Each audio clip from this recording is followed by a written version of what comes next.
Today I'll be teaching on the holographic stamp of authenticity in the first 10 chapters of the book of John. Now let me explain what I mean.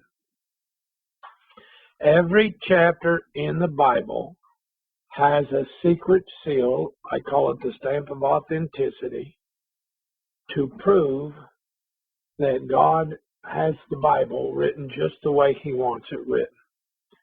And the way He did it will be not known by all the Bible mutilators, which they call modern translations, because every chapter in the Bible, whatever the number of the chapter is, if you'll go to the book that's the matching number of that chapter, you'll see that there are parallels in that chapter that can only be found in that exclusive book. So someone would really have to know their Bible when they're going from chapter to chapter.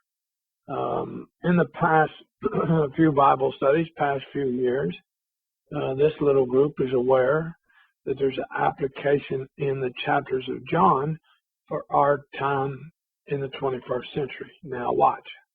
We're going to take the first 10 chapters in John, and we're going to look for that holographic blueprint that can match the books accordingly. Now, if you have a Bible open, and you look in the Gospel of John, the first 2 verses, or you can keep reading after that for 3 more verses, you'll see that it matches Genesis perfectly. Actually, John starts off with, in the beginning. And another thing is the fact that it says in verse 3, all things were made by Him. And without Him was not anything made that was made. And then again in verse 5, you have the light shining in the darkness. And that's, of course, what God called forth in the opening chapter of Genesis. Now, if you'll remember that the Lord was looking for Adam who hid himself, and so I'm going to look here in verse 23, where John the Baptist said, I am the voice of one crying in the wilderness. That's what happened in the garden. I hope you see the parallels. But there's a really, really exciting one here. And in John chapter 1, notice how it finishes. It finishes after Jesus finds his disciples. And notice that in verse 50, he's telling one of the disciples, Nathanael, that he saw him under the fig tree. Well, the fig tree plays a predominant part in the book of Genesis. Now, if you look at the very last verse in John chapter 1, it reads like this, and he saith unto him, Verily, verily, I say unto you, hereafter ye shall see heaven open, and the angels of God ascending and descending upon the Son of Man. If you're a Bible reader, you will recognize this story that is in Genesis. It's in Genesis 28, verse 12, where Jacob went to sleep, and what did he dream? He dreamed there was a ladder that went up to heaven, and the angels were ascending and descending on it. I hope I have your attention. In chapter 2, there has to be something that deals with the book of Exodus. So notice in John, the Gospel of John chapter 2, there's a marriage in Cana, C-A-N-A, of Galilee. But in Exodus, this is where they're going to take the land of Canaan, which begins with the letters C-A-N-A. This is in Exodus 3. This is in Exodus 6. Now, in John, you will remember that Jesus requested at the wedding, in verse 6, he's requesting 6 water pots, but what are they made out of? They're made out of stone.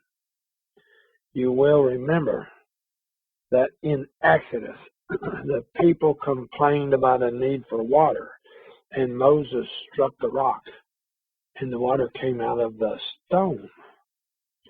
So if you want to read these chapters later, you'll see many parallels to the book of Exodus. Now, in verse 13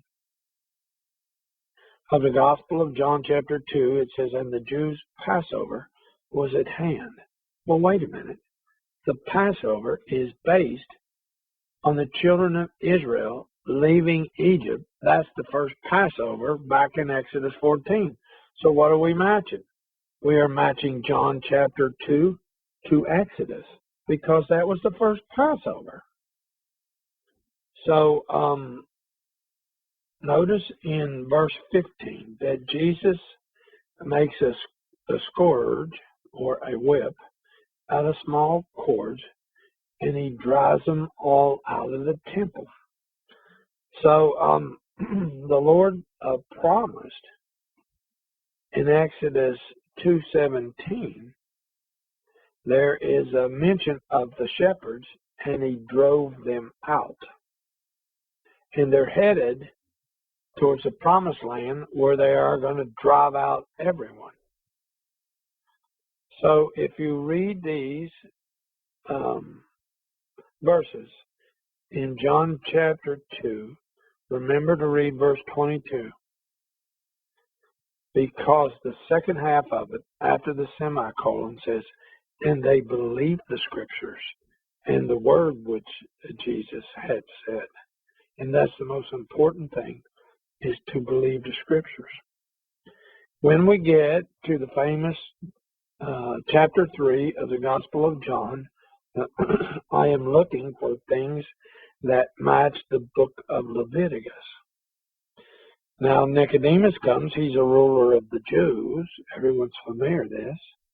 But Leviticus has provision if a ruler of the Jews commits a sin. There's a certain protocol to follow.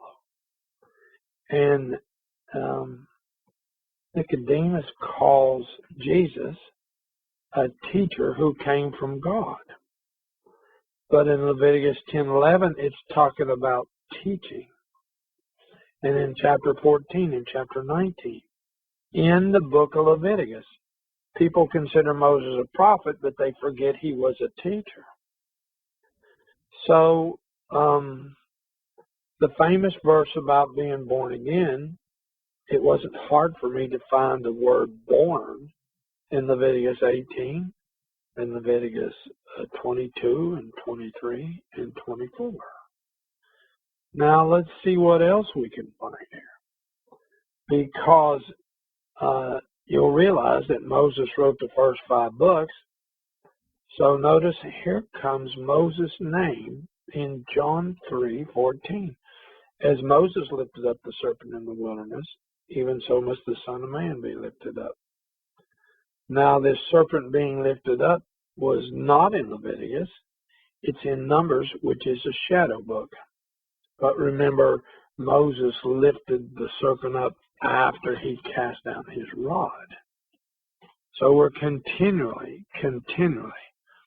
reading things. In this famous verse of John 3:16, notice it says perish. In Leviticus, 3rd book of the Old, 26th chapter, 38 verse, it says, "Ye shall perish." So, if you remember, there are many things that match, but you'll have to read it yourself to get all the matches. So I'm going to move quickly because I got 7 more chapters to cover. In John 4:20, there is Jesus sitting at the well with the Samaritan woman requesting water. And then he goes into a parable that she doesn't quite understand. And she's debating like religious people always do. But that water that came out of the rock that Moses struck was where? It's in the book of Numbers, in the 4th book, the 20th chapter. I'm moving quickly to chapter 5, and it says this. There was a feast of the Jews, and the feasts are all in Deuteronomy, which is the 5th book. They're repeated and told to keep these feasts.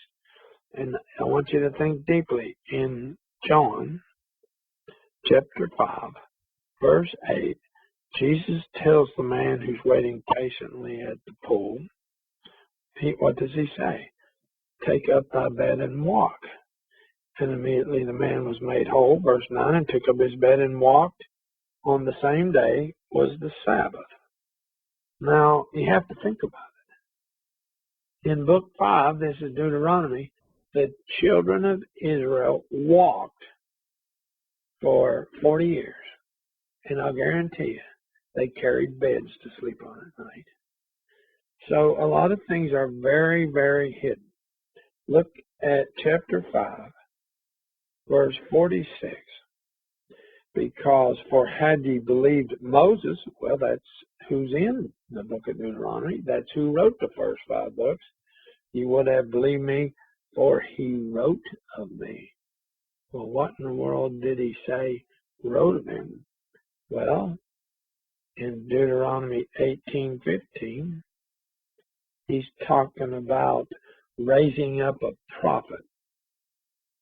And Moses said, the Lord will raise up a prophet from among you. And that prophet was Jesus, and that's what he's referring to in this very verse. I'm in John chapter 6, and it starts off that Jesus went over the Sea of Galilee. Well, let me count. What is the 6th book in the Bible? It's Joshua. Did you know that Galilee is first mentioned in the book of Joshua in the Bible? So we're going to have some more amazing matches here to Joshua, but it's amazing that Galilee is actually mentioned in Joshua first. Now, they're talking about the Passover. It says in verse 4 of John 6, and the Passover, a feast of the Jews, was nigh. If you go read the book of Joshua, in chapter 5, Joshua made all the people keep the Passover. Now, there's some incredible matches that are going to come up because, as I've taught before, the big argument between the people and Jesus is over the making of bread. And so once he multiplied the bread to feed them out of kindness, well, they got to thinking, wow, if Jesus would multiply this bread, we wouldn't have to work another day because we could have a government handout. That's what people like, a government handout. So if you'll look in chapter 6, look in verse 31, our fathers did eat manna in the desert. And in verse 49, Jesus says your fathers did eat manna. We're in John 6:49, and they're dead. And in verse 58, it says, not as your fathers did eat manna and are dead. Well, listen to this. You think we can find manna in the book of Joshua? If you're writing notes, write down Joshua 5, chapter 5, verse 10, verse 11, and verse 12. Because when Joshua got them into the promised land, the manna quit that day. There was no more manna. So look over here what's happening in John 6. They're saying Moses gave them manna to eat. You do the same thing, Jesus. We won't have to work. And look at the match in Joshua. You read it later, make a note. The manna ceased and was no more in Joshua chapter 5, verse 12. And if you think that's a coincidence, Wait till you see the rest of the things that are coming up.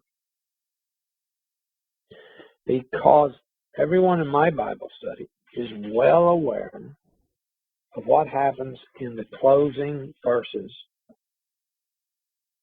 of chapter 6.